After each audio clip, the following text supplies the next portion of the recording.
महिलांच्या लैंगिक आरोग्यावर या गोष्टींचा होतो सर्वाधिक परिणाम. याच्यावर काय उपाय आहे हे आपण आजच्या व्हिडिओत पाहणार आहोत. मासिक पाळी, गर्भधारणा, प्रसूती आणि रोगनिवृत्ती यांसह अनेक कारणांमुळे महिलांच्या शरीरात हार्मोन्समध्ये चढ-उतार होऊ शकतात.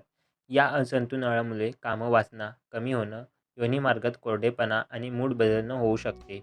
याचा थेट परिणाम महिलांच्या लैंगिक इच्छा आणि आनंदावर होतो. त्याचं मानसिक आरोग्य याकडे बऱ्याचदा दुर्लक्ष केलं जातं, परंतु लैंगिक आरोग्य देखील मानसिक आरोग्याशी संबंधित आहे.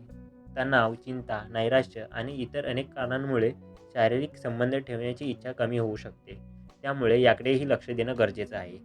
फिजिकल कंडिशन, ओव्हरी, पी-आय-डी आणि लैंगिक संक्रमित संसर्ग यांसारख्या स्त्रियांमधील अनेक वैद्यकीय स्थिती स्त्रियांच्या लैंगिक आरोग्यावर परिणाम करतात. लाईफस्टाईल फॅक्टर्स, चुकीच्या खाण्याच्या सवयी, झोप न लागणं आणि जीवनशैली संबंधित इतर कारणांमुळे महिलांच्या लैंगिक आरोग्यावरही परिणाम होतो. यामुळे थकवा, अशक्तपणा आणि कामवासना कमी होऊ शकते. म्हणून हे देखील समजून घेणं महत्त्वाचे आहे.